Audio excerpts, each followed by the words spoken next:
Hello, Mordimers here and welcome back to the Prague Chess Festival 2020. This is ninth round, the last round, and in the last video I show you the very dramatic game between Vidit Gujrathi and David Navara. Vidit was winning and it was pretty easy on the board to see how to win that game, but he pushed too much and then he lost the game. Very big loss. And young Krzysztof Duda in his interview after the round said that it's nearly impossible, it's very difficult to recover after such a loss. So I would like to show you the game of the last round between young Krzysztof Duda, who said that word, and he's 21 years old player from Poland, very strong grandmaster, actually #1 in this tournament by ranking, and his ranking is 2755, and he play as white, and his opponent is Vidit Gujrathi. He play as black. He is 25 years old player from India and actual ranking 2721. So let's see if Vidit could actually recover after such a loss. So without further ado, let's jump into the game. Duda open with d4. We have knight on f6, c4, e6, knight f3, and d5, knight c3, so Queens Gambit Declined, and bishop on b4, so Ragozin Defense, queen a4 by Duda, and knight c6. Knight c6 is actually the only move which blocks the check, but also defends the bishop, so it's impossible to play any other move. So we have knight on c6, e3, and castle by Vidit. And in this position, it's possible to play bishop on d2, just to not let black to mess up the pawn structure, or queen on c2, and queen on c2 was played by Duda. We have rook on e8, preparing e5 in the future, but also giving the spot for the dark square bishop. We have bishop on d2. And here a6, taking the spot from white, so white can't jump, for example, with the knight. And Vidit, if you remember from his game with Sam Shankland, he likes to jump over there. We have a3, kicking the bishop, and bishop usually moves to f8 or d6, in this case d6. And here Duda thought, okay, and maybe Vidit didn't recover yet, so let's try something very sharp, and he castle on the queen side. And this is pretty crazy because there are only two games in database, at least in my database, which both are lost by white. So black start to stand better in this game as well. We have bishop on d7 and c5, so closing the position here with tempo on the bishop. So bishop has to move bishop on f8, and now white has to decide what to do. Definitely white would like to attack on the king side, but for now it's impossible.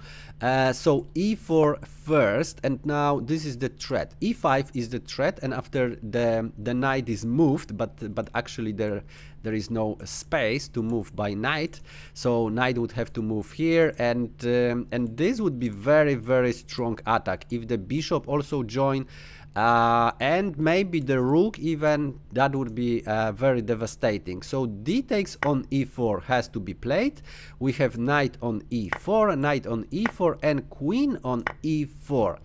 And here now black lost this defender. Knight on f6 is very important because it covers usually a lot, and also defends h7.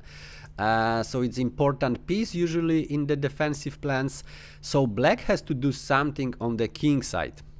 So knight on e7 was played, and here we have bishop on d3, and that's the first threat, checkmating on h7.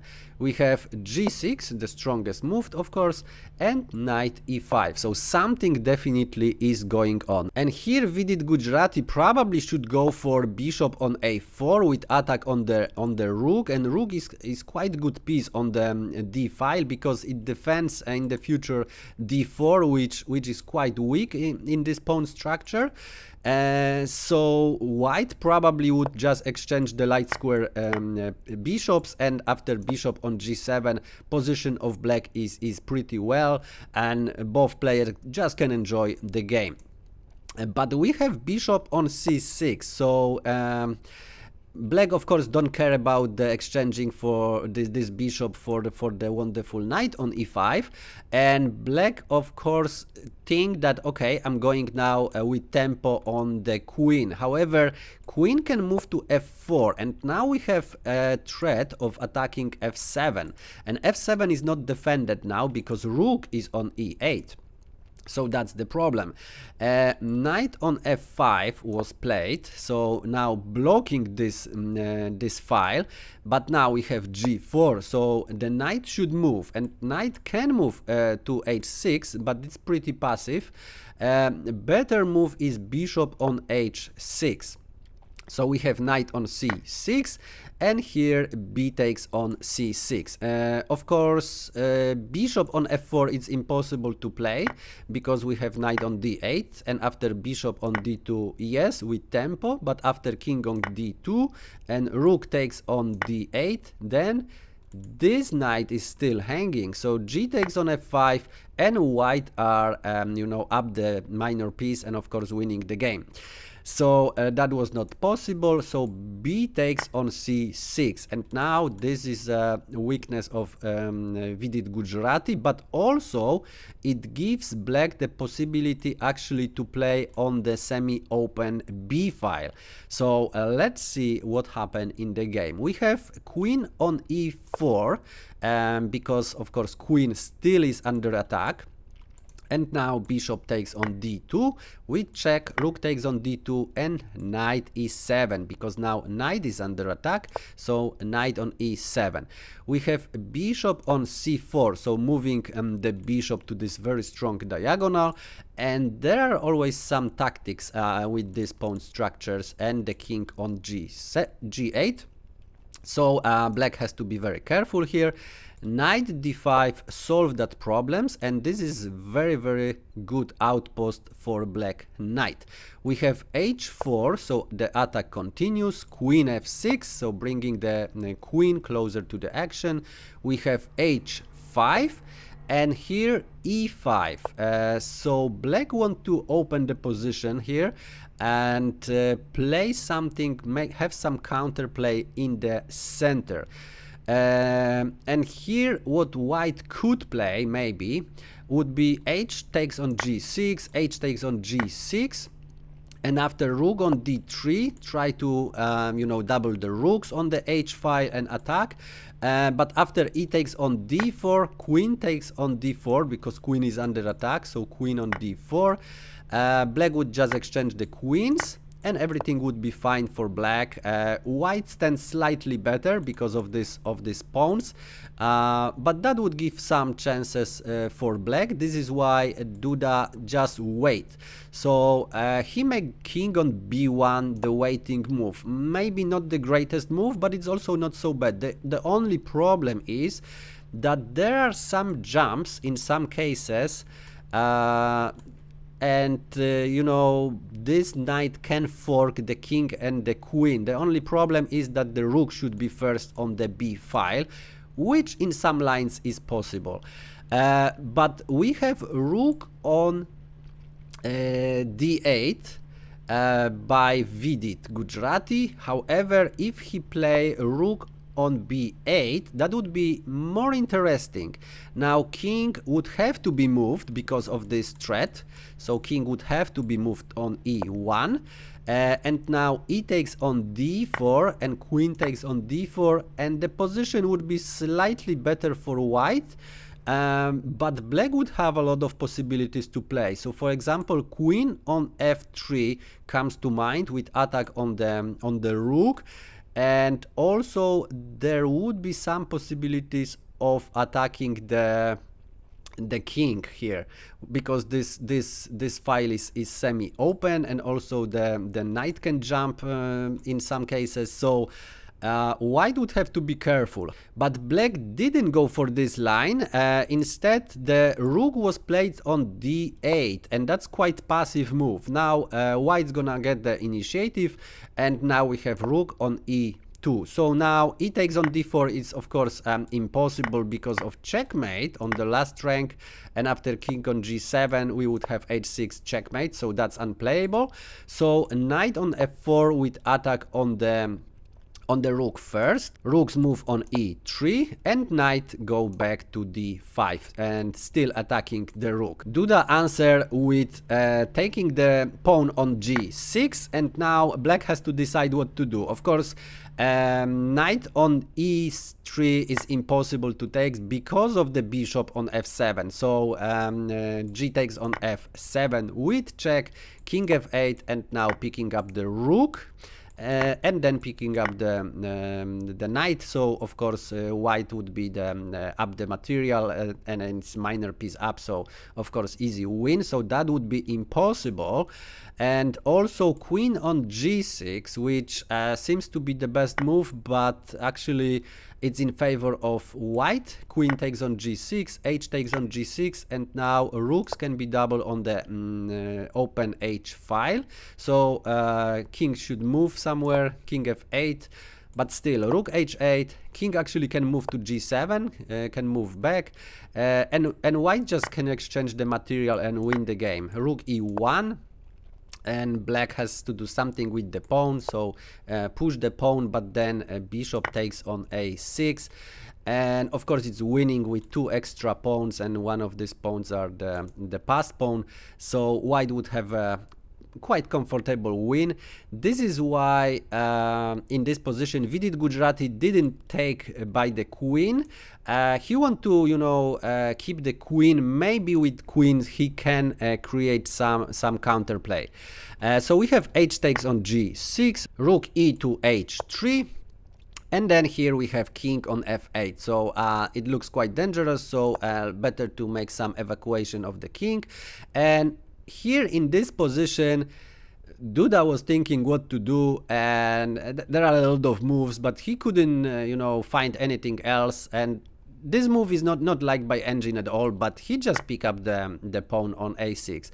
It's nothing wrong with this move, but it also it shows also that Vidit doesn't have any counterplay and can't do anything. And actually, if you look at this position, what to play as black? Of course, e takes on d4 doesn't work because rook h8 with check, and king can't move. Of course, if the king move on g7, then we would have checkmate, so that's impossible. So queen would have to be sacrificed, and after rook on h8, of course, it's winning for white. So that would not work definitely. So what else could be played? Maybe rook on b8 with the same threat. At least what would happen if the rook is moved to h8? Actually, white can play this move, and after king on e7, rook to e8 with check, king e8. Now we have the threat, correct? So queen e5 with check, and that's all. The black can't do anything. Now queen e5, d goes on e5, and two extra pawns, of course, winning the game. So that also doesn't work. The engine actually recommends e6, but this would also doesn't work. White are just simply better here. And white even can win by fancy way by bishop on c8, attacking the rook, and if rooks go back, then white just can exchange the material and win the game. And if rook takes on c8, it's even worse, because rook h8 with check, king e7, and this rook actually can be taken. So that's all the options are actually better for white, and black has nothing to do. So at least Vidit Gujrathi tried to take the pawn on f2, and that's the problem. Now Duda, feel free to pause the video, because Duda now can do some very nice tactic, which actually is the strongest move in the game. So yeah, just pause the video while I enjoy my cup of tea.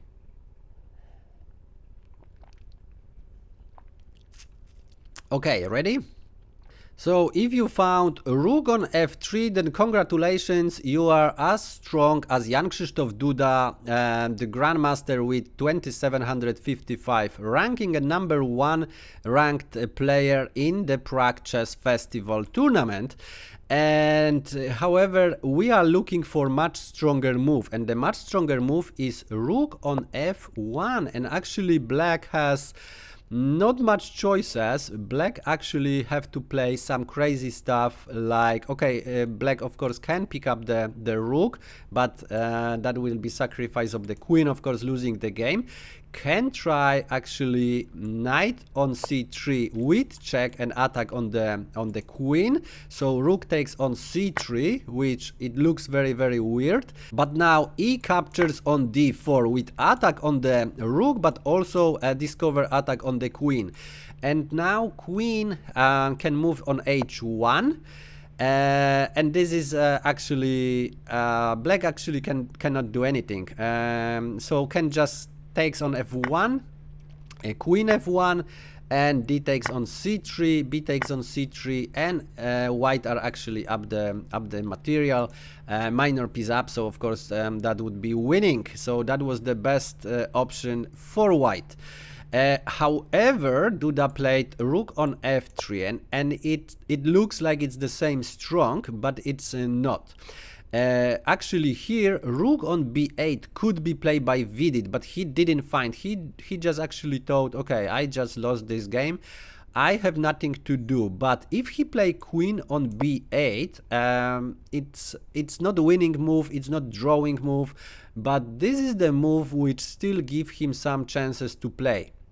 So for example, now if rook takes on f2, then we would have this knight on c3, and now that would be a fork.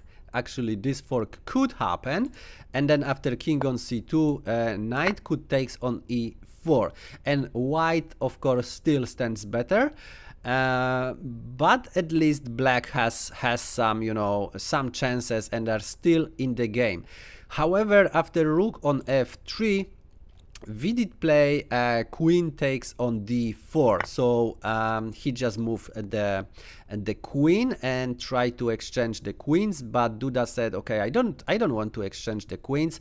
Now I'm gonna checkmate you. So he played queen on g6. And what's the problem here? Now we have checkmate threat on f7. It's not easy to defend. If the rooks go on e7, actually that would be checkmate in one move.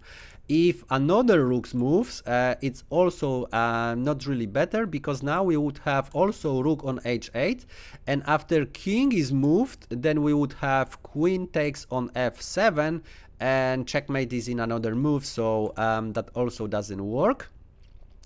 So knight on f4, that was played by Vidit, blocking the rook, but now Duda play queen on f6, and now there is another checkmate threat, and this checkmate actually it's impossible to block, it's impossible to avoid by any way. Black play one more move, queen e4 with check and attack on the rook, but of course rook can't be taken because of the checkmate on h8. So Duda just play bishop on d3, blocking this attack, and in this position Vidit Gujrathi resigned the game, and he resigned because he has nothing to do. Even the moves like queen on e1 doesn't work because rook on e1, and after rook on d3, which could be very sneaky, but rook f4 just winning the game. And e takes on f4, we would have the checkmate. And if black finds some way of avoiding this checkmate, then of course the material is enough to win by white. This is why in this position Vidit Gujrathi resigned the game. And it's interesting situation in the tournament, because after all rounds we have 5 players with 5 points, and 4 out of 5 games were decisive in the last round. So totally opposite to the Tata Steel tournament, where all players just draw quickly and only Fabiano Caruana enjoy his very, very long game. And here totally opposite, we have only 1 draw, and this draw was very, very dramatic, and I'm gonna show you that in the last game, because this was also decisive. Who gonna be the winner of this tournament? Both of the players could be the winners, but both of the players ended up in the first place. So stay tuned, and I'm gonna record one more game of this tournament. And if you like this video, press like. If for some reason you don't like this video, press unlike, and leave the comment what would you like to see in the next videos after I finish this tournament. I definitely gonna follow the Akiba Rubinstein live, and I'm gonna show more of his games, as everything is start to be very, very interesting. So don't forget to subscribe, click the bell button, and thanks for watching, and see you in the next